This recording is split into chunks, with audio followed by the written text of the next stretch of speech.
How do you bounce back from a bad situation? I was reading some statistics lately based on what's going on with the coronavirus in the United States. Seems that people put on average 15 pounds on their body since this whole thing started. And that's an average. Some people put on more, some people put on a little bit less. So many people are out of work. So many people are stressed. So many people got crazy when the lockdown happened, and then they got even crazier when they started seeing the protests and the rioting. And maybe you found yourself in a situation where you're like, how do I get out of here? I'm a bit stuck. And that's what we're going to be talking about on today's Real Talk Friday. So welcome back to the Legendary Life podcast. I'm health expert Ted Ryce. And what we do here is we break down science-based information on how to lose fat, prevent disease, and live a longer, healthier, legendary life. But on Real Talk Fridays, we get beneath the tactics and the tips and talk about the deeper issues that we're all dealing with, including myself. So if that sounds like what you're interested in, you're in the right place. So hit that subscribe button if you like what you hear today and wherever you listen to podcasts. And if you'd like some free coaching from me and you'd like me to show you that your beliefs about what is possible when it comes to fat loss are total BS and you'd like to get results in a week, join my free challenge. Go to legendarylifepodcast.com/challenge. There's a waiting list right now, but we will be kicking it off soon. And just got to wrap up some things here with my dad. I'm taking care of him right now. That if you're just tuning in for the first time. And so that's what we're going to talk about. So let me just jump in. I had a really good routine when I was in Medellin, Colombia, just a few weeks ago. Then I got a call. My dad was in the emergency room and it seemed pretty serious. He was like, get the papers, right? Get the will. That's the type of talk he was sharing with me. And so I uprooted myself from a very good situation and came back to America. Got the last flight on a humanitarian flight that was already booked and sold out, but there happened to be one seat opened up and I got my ass here, only to find that when my dad came home a few days later, he was in really bad shape, not just physically, but psychologically, strung out on painkillers, couldn't even walk to the bathroom 15 feet and support himself so I could pee in the toilet like what you would expect everyone to be able to do, except for the youngest and oldest of us. But my dad's 76. He shouldn't be dealing with that right now. Maybe he can't go running, squat a few plates, but going to the bathroom, being able to walk to the bathroom when you're not paralyzed just because you're so weak, it's a pretty bad place to be. Bad not by my judgment, not by my criticism, but bad because he was feeling it.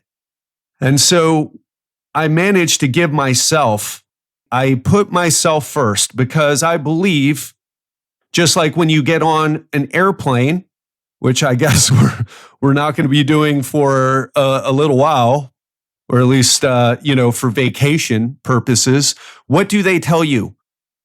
If we should experience a sudden loss of cabin pressure, the oxygen masks will drop down from the ceiling and make sure you put it on you first, not your children first, not your spouse first, not your girlfriend, boyfriend, husband, partner, wife, whatever, you. And I live by that. But sometimes we've got to kind of give a bit more of ourselves. And this was one of those times. I usually put my mask on first because that's how I show up. That's how I've gotten, so many people wonder, how have you gotten past all these bad situations in your life? Your brother's murder, your sister's suicide, your mom's death when you were 14. Well, guess what? I take care of myself. I put myself first. I surround myself with the right people. And that's how I've gotten here. But I was forced to, and I've stayed away from the wrong people. And some of the wrong people in my life have been my parents. Can you relate? And my dad is certainly that for me. I love him to death. But a positive person, he is not.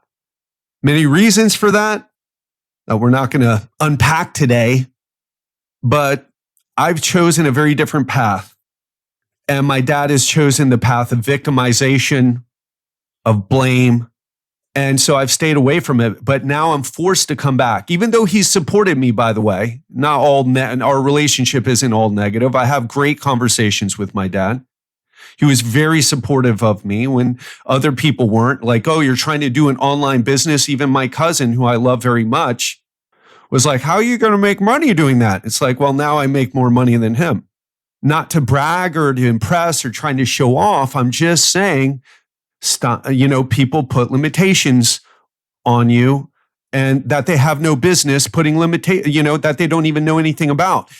But my dad never did that. In fact, he invested in me. He gave me $1,000 for my first website, I want to say 10 years ago. And he's invested in me since. When our business, because we've been in business, Giselle and I have we've been in business for about 7 years. Most of that time has been struggling. Now I made more money. I had a breakout. We've hit a whole new level of success. The past, things started really taking off in 2019, but it started, the pivot happened in 2018, the end of 2018. And the end of 2019 was just great. And then in May, during the coronavirus, we hit an all new high for income. And again, I'm not saying that to impress you. I know a lot of people are out of work. A lot of people are struggling. If you're that person, I feel for you. I've been there many times, most of my life. I'm just trying to say, Giselle and I, my business partner, and ex-wife, in case you didn't know, we pulled it the fuck together and we stepped up. And our clients get great results and we are not shy about showing their results off and showing people, hey, listen, your excuses about why you can't lose weight, yeah, that's all crap. Those are just excuses. You can totally do it. In fact, we're so confident, we offer a free 7-day challenge, not trial, but challenge, where people get results. Most people who sign up to it don't even do anything, which is probably most people when it comes to doing things in their life that are good for them versus, shoving food in their face and going into debt and, that type of thing. And hey, I guess I am judging, but I'll also say this, I've been there.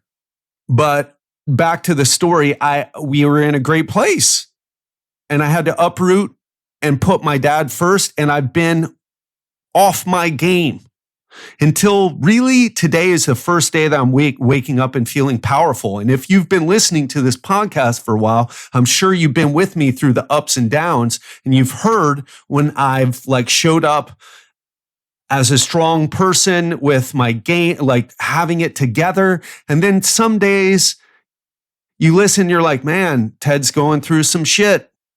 Haven't you heard that? That's because I'm not special, ladies and gentlemen. I've got the same problems as you, same struggles. And certainly this struggle with my father and showing up here. I'm in this house. I've been living in his house for the past, oh gosh, how long has it been? I'll even look it up right now. It's been over a week. And in case you don't know the backstory, Some of you have heard it too many times, but I'm going to go there again. My brother was kidnapped and murdered when I was 19. Why am I bringing that up now? Because I'm in my dad's house and he's got pictures that my brother, drawings that my brother drew with crayons, family portraits, and he has them hanging up. And I haven't seen him in forever. Actually, that's not true. I've seen him every time that I've come and visited my dad, but I've never had to live with them and see them day after day, like I do now after living in his place for a week.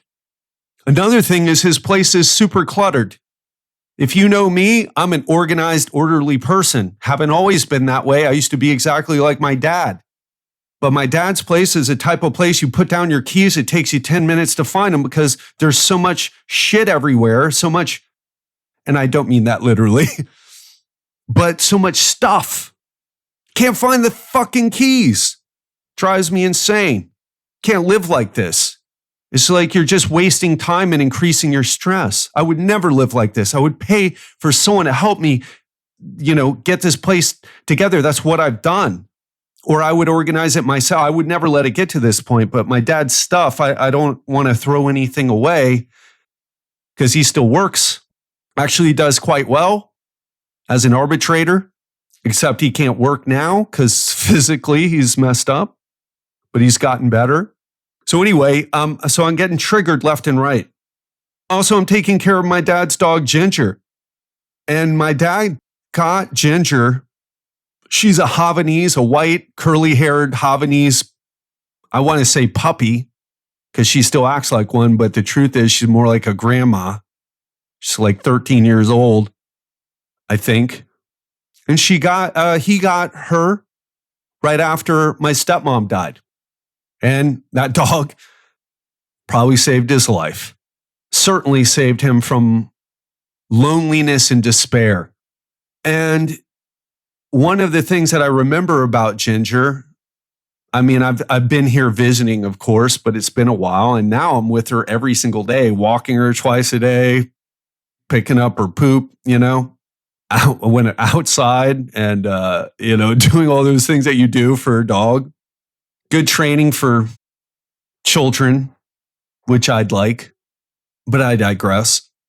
One of the things that I really remember about Ginger is that my sister used to take care of her, take her for walks, and it just brings back memories of my sister. If you don't know that story, my sister committed suicide at the end of 2012. The time just flies by. At the end of 2012, I believe. And so it brings back all these memories. Also, my parents were alcoholics, my dad and my stepmother. My stepmother died of a heart attack. I'd say that was a really traumatic incident for me, but the truth is it wasn't. She was a very damaged person, and I'm sorry that she never got the help that she needed, but she committed suicide by drinking herself to death. She had a heart attack one day. I don't mean to laugh, but I've got a lot of mixed feelings about her. And I'll just say that my life is better with her not in it. She didn't have to be dead. Don't wish death upon her. But objectively, I got to say, I was really sad when it first happened. I think I was more sad for my father's loss than mine, but there was this another loss, right, in our life. Now, my sister hadn't committed suicide yet, but so there was this another loss. But then about a few weeks later, I was like, why does my life feel better? I feel like I have a relationship. My dad and I started having a relationship after that because they were really toxic together and really stuck in that mode together. And I got him back. And so, here I am with all these memories being triggered, all thinking about all this stuff. And I'll tell you, when I was in Colombia in quarantine, I was already thinking about some of this to begin with. Probably like you. Haven't you been thinking about your life, thinking about what needs to change in it, where you are in it? So many people have spent so much time together, they're realizing that they need to get divorced. I got a couple of clients getting divorced right now, and the divorce rates are up. And honestly, it's a good thing. And the fact that I'm here and struggling, I want to tell you this, my alcoholic parents, I didn't kind of finish that thought. I don't really drink. It's really not my thing regularly. Like I like, if you're like, hey, Ted, want to have a glass of Blue Label? I'm there. I'm definitely having it. I'm probably one of those rare people, you know how a lot of alcoholics lie and say, we just drink for the taste. Like my parents used to say that. We just drink for the taste. You know, we just like the taste of it. It's like, so that you polish off a bottle of wine with dinner and then cognac or scotch in the bedroom at night. Yeah, I think you're doing it for a little bit more than the taste, my friends. But I actually like the taste of Blue Label. I love it. Love the taste of good wine. I actually don't like the effects of alcohol. Sometimes it's okay. I like marijuana much better, just to put it out there. But the point of me sharing this is that I polished off 2 bottles of wine myself. It was like I was repeating. I've been repeating some of the behavior of my parents. I used to drink a lot, by the way, just because. And when I say I used to, I'm talking about in my late teens. I was a big drinker then, kind of mid to late teens, if I'm honest. And then in my 20s in Miami Beach. But, I don't drink much anymore. But all of a sudden, I mean, there's so many bottles of wine here. I actually do enjoy red wine. And I found myself drinking, and I found myself drinking in the middle of the day. And I was like, wow, I don't even do this. I could do it if I wanted before, right? I could afford to do it. I've got the schedule where I could do it, but I didn't do it. But here I am doing this behavior that is just not me. Even when I was in Colombia, I had scotch, a bottle of scotch. I wasn't doing that. I think a couple of days when I first got to Medellin, but when I first started drinking again, but when the quarantine happened, I just stopped drinking. I was like, this isn't help. It's like I couldn't afford the poor sleep and this added stress of alcohol. So I got rid of it. I mean, just stopped. I didn't say, God, you got to stop drinking. I just stopped. But here I am, and I'm drinking 2 bottles of wine, and I drank it compulsively. So that's what I've been struggling with now. Here's what I'm telling you. It was all a good thing to struggle. I was having a bit of a breakdown. I wasn't forced. I chose to be here. But through my decision to be here, to show up for my father and prioritize him and his health and, come to his rescue, I was forced to face these parts of my past. I mean, I've been on the road for 2 years, if you haven't been listening. I've been to Hong Kong, Cambodia, Phuket, Thailand, Bangkok, Thailand, Chiang Mai, Thailand. I lived for 2 months in Bali, or was it 3 months? I don't remember. I've been having literally the time of my life. I don't know if I used the word literally right in that context, but us Americans, we just use that for emphasis. When we say literally, we don't mean literally. Anyway, I've been having the time of my life, and here I am forced to deal with it. And I'm telling you, it's a good thing. And whatever you're being forced to deal with, maybe you're one of those people who are getting divorced. Maybe you're one of those people who you've been working to stay away from the situation that you're in, and you're realizing now because you got to work from home, you're like, we shouldn't be together. It's a good thing. It hurts. It's painful. It's uncomfortable. But if you choose to accept the challenge and go through it, go through the hell, you will come out the other side as a stronger, better version of yourself. Now, I'm going to share the things that I've been doing to keep me on point, to get me out of the funk. But I also want to say this. We're all struggling with something. So whether it's financial, relationships, maybe it's your health, whatever your struggle is, find the gratitude. In fact, that would be the first thing. Find the gratitude. Now, initially, you're like, that's fucking stupid. This sucks. There's nothing to be grateful for. And that, my friends, if you feel that way, is a big part of your problem. So I want to share with you this. I'm grateful for this breakdown that I've, now come out of, or I wouldn't say I'm 100% out, but I'm mostly out of. Why? Because instead of choosing the comfortable thing to do, which would have been to stay in Colombia, I was having a grand old time there, had a great environment there, engineered for me to be successful, and it was working to the point where I hit financial goals. I hit like a year-long financial goal, and we did, I'll put it to you like this. It's not even about the money. It's about, like, in so many ways, we made 12 months or a year's worth of progress in 3 months. When from March, April, May, and then I left May 30th. We made a year's worth of progress in a few months. I'm grateful for the breakdown that I'm having now because why?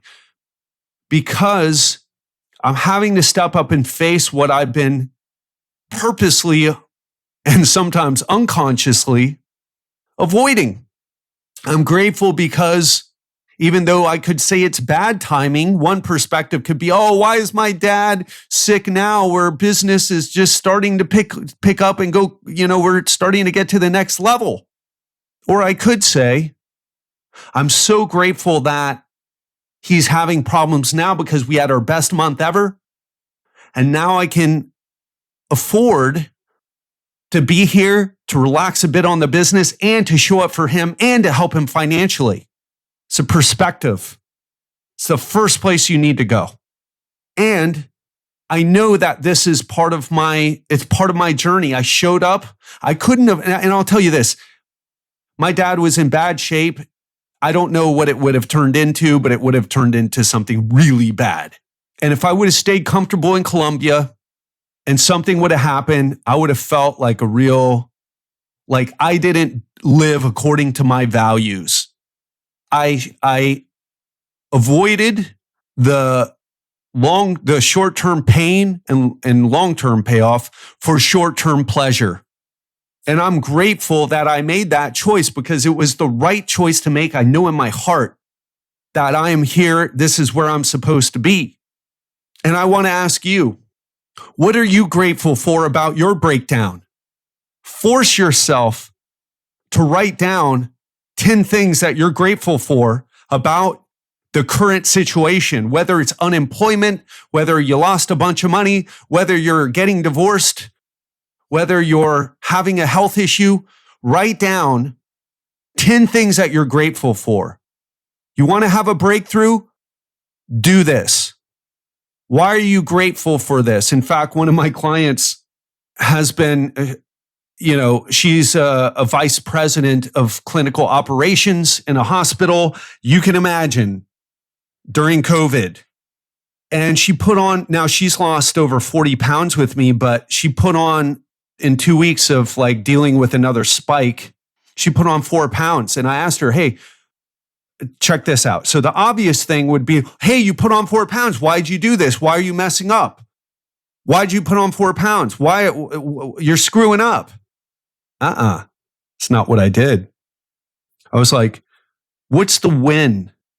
What are you grateful for what did you learn from putting on 4 pounds?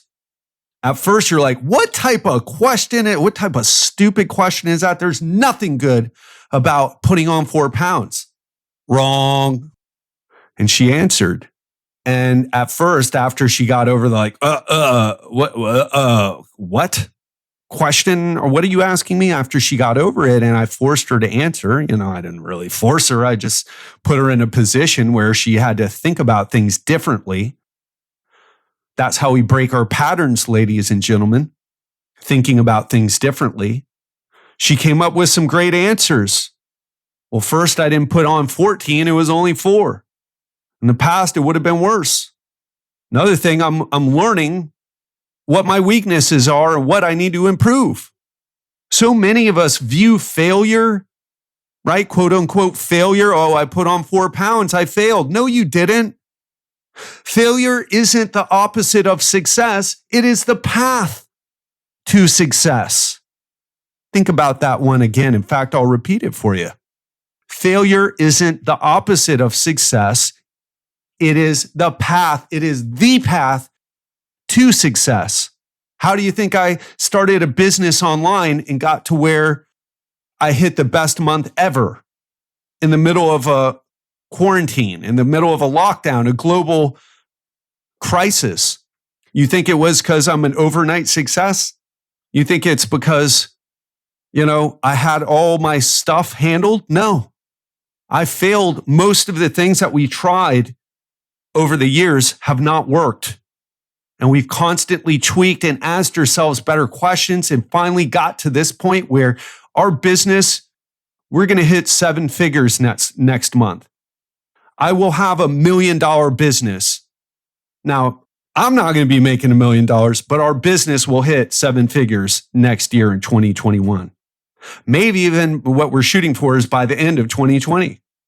It's not going to just be from coaching. It's going to be from some other things that we're working on, corporate wellness and some other things. But that is possible.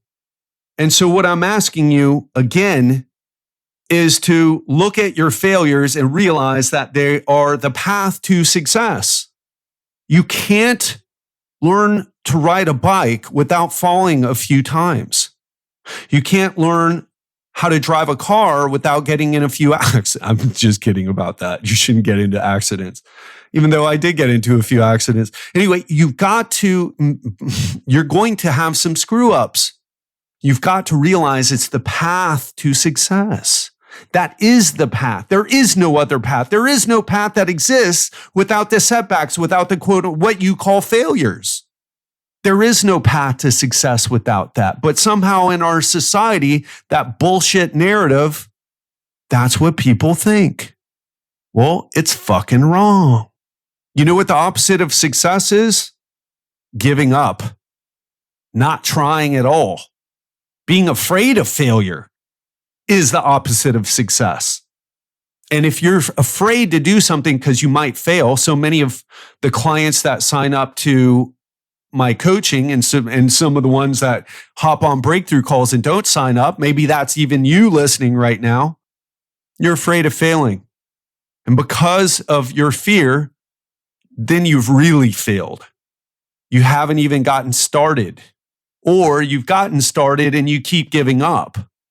Failure is part of the path to success, and there is no success without it. Some people have bigger failures, like Giselle and I, we've nearly run out of money. We had to borrow money. When I was in Vietnam 2 years ago, we had only $20 in the bank account, and I went and bought a hot chocolate and a brownie.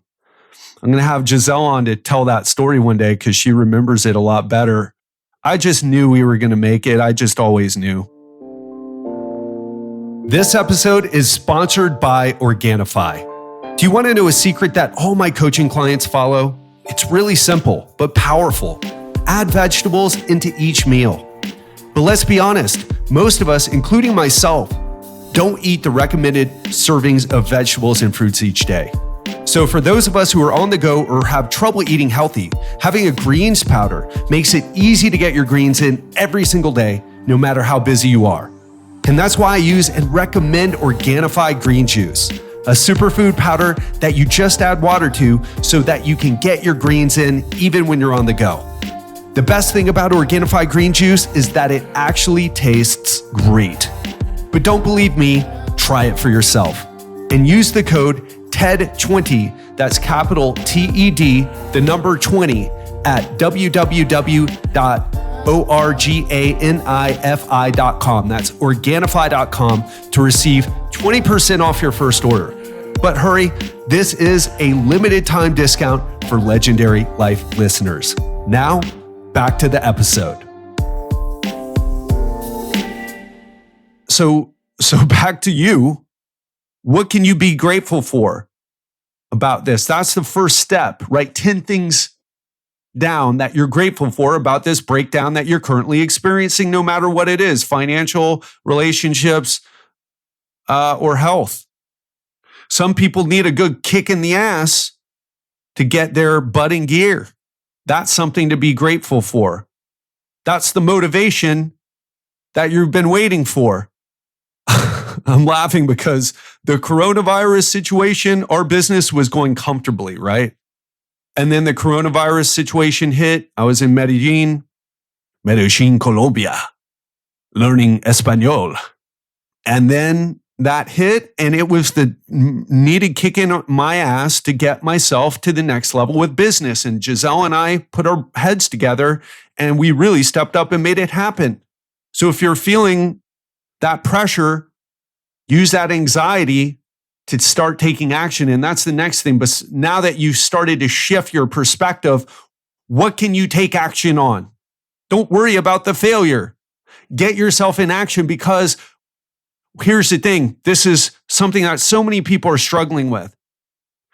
Paralysis by analysis, thinking. Thinking doesn't do shit to change your situation, except, doing the exercise that I just asked you to do.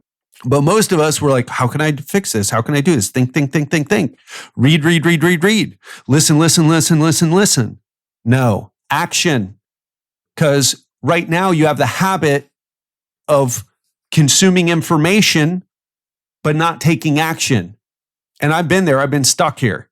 I'm like, read, watch things and feel good about my life until I realize I haven't taken any action, have I? And so it hasn't really changed. So you got to get in the habit of taking action. That's a high performance habit that doesn't get talked about enough, because it's taking action and developing the habit of taking action. Why do you think at the end of the podcast now I ask you, after hearing this, what are you going to do differently? What can you do right now? Well, I'm trying to help you build the habit of taking action.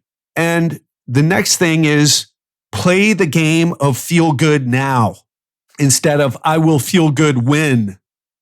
So many of us were waiting. I remember when I was in Miami Beach single, I'm like, if I just met a good woman to be my girlfriend, and I was in my 20s and early 30s, if I could just meet a good woman to be my girlfriend, I could really get my act together business-wise, because I was really struggling. I mean, I was having fun here and there, but it wasn't with the type of people who were, it was fun. It met my needs physically, but not emotionally. And I wanted a situation. I wanted to be with a woman who met both my needs, emotionally and physically. And I wanted, in other words, a woman to come rescue me, because I was like, well, I'll feel good when, I'll do this when. And guess what? It never happened. I had to get my ass in gear first. That's when Giselle showed up in my life, because I started working on myself first. I joined a business mastermind for personal trainers, made money right away. Actually, with one technique that I learned in the first few days. That's when I realized how unconsciously incompetent I was when it came to business, especially the business I was in, the business of personal training. I had all these opportunities, just didn't even realize it. I couldn't see it. And when I started taking action, that's when the good things happen. So most people are playing that game, right? I'll feel good when I make more money. I'll feel good when I buy this. I'll feel good when the kids are out of the house. I'll feel good when I lose that 10 pounds. No, play the game of feel good now. Do you realize, and for those of you who are clients right now, do you realize what if you may not have ever been a client, if you've been a client of mine in the past, or if you're a client right now, you might have never been a client if I would have played the game of feel good when. I'll share a secret with you. Our business is going great now. I show up to those breakthrough calls. I'm not nervous. I'm not, I'll be straight. I'll be honest with you too. I don't love The breakthrough calls, I have a little bit of resistance to doing them sometimes. Well, I guess not so much anymore, but I used to have a lot of resistance. Now it's a little bit uncomfortable, right? If I'm being honest, because I asked some tough questions on that call and I got to stop myself from giving people a Band-Aid, right? I got to see if they're right for the program. I got to ask some questions to see if they could emotionally handle the coaching process that I do, because it's emotional for them and for me. And if you're not at a certain level, you don't belong in the program. And what I'm saying is, but I used to get super nervous, right? What Giselle and I started doing is, instead of celebrating after someone signed up with us, we started celebrating before the call. So we were already celebrating and feeling good. I'd also meditate or work out. And what I'm trying to say is, stop playing the game of I'll feel good when. Start playing the game of I'll feel good right now. You want your life to improve? Do that. Very simple. The fastest way of making yourself feel good is through physiology, meditation, exercise, the gym, and then meditate afterwards to calm yourself down. You're going to show up powerfully. Even if you are full of anxiety and nervousness and anxiousness and uncertainty and lacking confidence, it's not about faking it until you make it. It's about learning how to manage your emotions so that you feel good now. Because if you show up to that interview being like, oh, yeah, I feel really bad. I really need this job. Or if I would have showed up like that to my breakthrough calls, hey, I really need you to become a client right now. Hey, listen, just can you sign up? Really need the money. People aren't going to sign up. People aren't going to hire you. If you show up on dates like that, you've got to be present and in the moment, in the zone.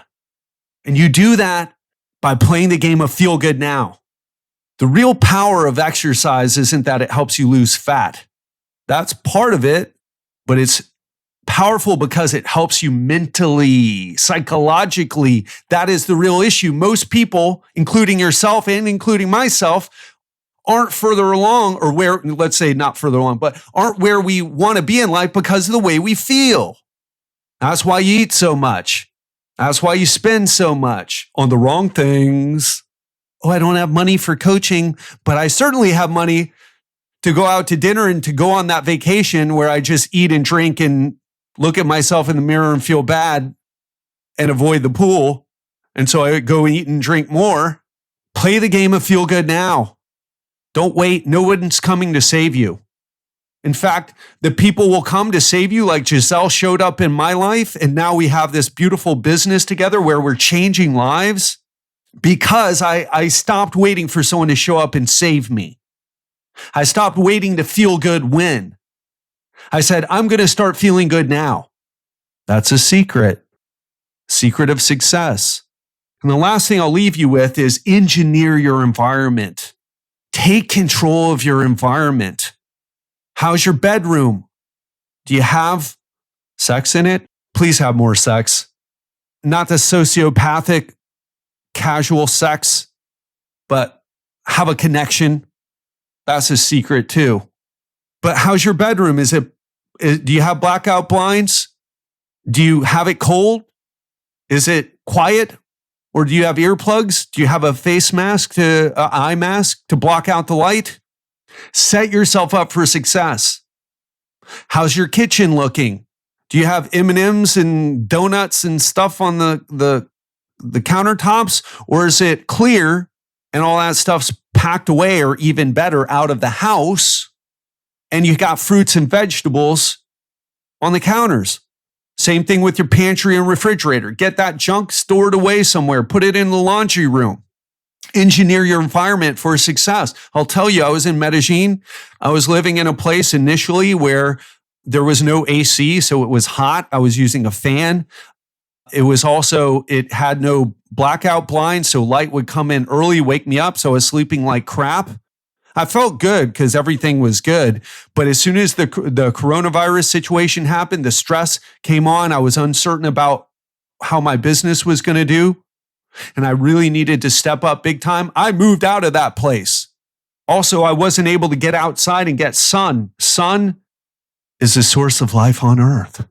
It's actually true. Without sun, we couldn't have plants. Without plants, we couldn't have animals. We'd have no food to eat. And without sun on our skin, it's very hard to get the necessary levels of vitamin D. Actually, low vitamin D has been connected with complications from COVID. Actually, the worst is being obese or having metabolic dysfunction like prediabetes or diabetes. But too much fat on your body is how it starts. But vitamin D is another thing because you don't want to lose fat too fast. If you're going to be either, that can compromise your immune system. So engineer your environment for success. Do those things that make you feel good. And I'm in a bad environment right now. I won't say bad, but this apartment's dark, hard to get light in here. There's not enough light compared to where I was in Medellin. It was so bright all the time. It was great. I would open the weather was nice. I would open up the sliding glass door to the big terrace that I had. And I was set up for success. Now I'm not in my dad's place. It's cluttered. It's dark. It has too many reminders of the past. But I've been like, what can I do here? What can I do here? And the great news, ladies and gentlemen, I keep saying that, is that it's not about making things perfect. It's about striving for progress. And when you take steps to figure out your situation, you feel good. But when you're sitting there ruminating or in the stress and not taking action, you feel bad. Even if you're taking baby steps, you're going to feel better. So what do you need to do to engineer your environment for success? I'll tell you what I've done. I start taking walks. I got to walk Ginger anyway. Twice a day. I've started taking more walks. I started figuring out, okay, so the gym, I was staying in a hotel before I moved to my dad's place, and I'm going to move out soon. But I'm, being smart and not spending unnecessary amounts of money. The hotel was quite expensive for a week. Not trying to go broke, stay in a hotel. Well, not go broke, but I'm not trying to spend money on things where I'm not getting a lot of value in return. And also, I need to stay with Ginger. So it's not a dog-friendly hotel.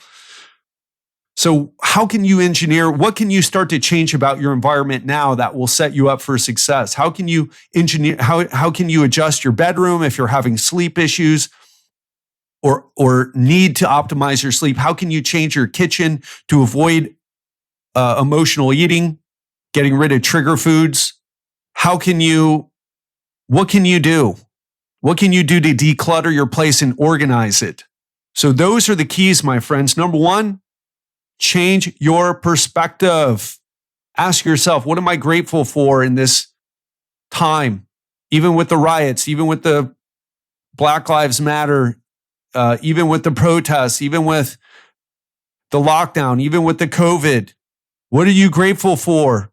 Even with your divorce, even with your health issues, even with your financial issues. What are you grateful for? Challenge yourself, because one of the reasons why you're stuck where you are is because you don't challenge yourself to look at this.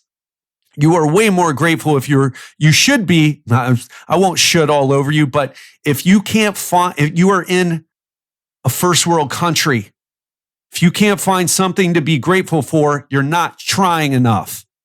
Try harder. Challenge yourself. And that's the first place. It's the first place to look at. The others are to learn how to play the game of feel good now, not feel good when, and engineer your environment for success. And I think there was one after the change your perspective, but I'm kind of got lost there. But feel free to listen to this again, because this is Stream of Consciousness, Real Talk Friday style. That's how we roll. And with that, I'm going to wrap up now. Now, I'm saying this, I know I said a lot of hard stuff today, but I feel like in our society today, Everybody's sugarcoating. Oh, you're 300 pounds? No, you should totally feel good about being 300 pounds. No, you should feel good about who you are. But being overweight, there's nothing, you shouldn't feel good about being overweight. That's like saying, oh, I'm in debt. I should feel good about being in debt.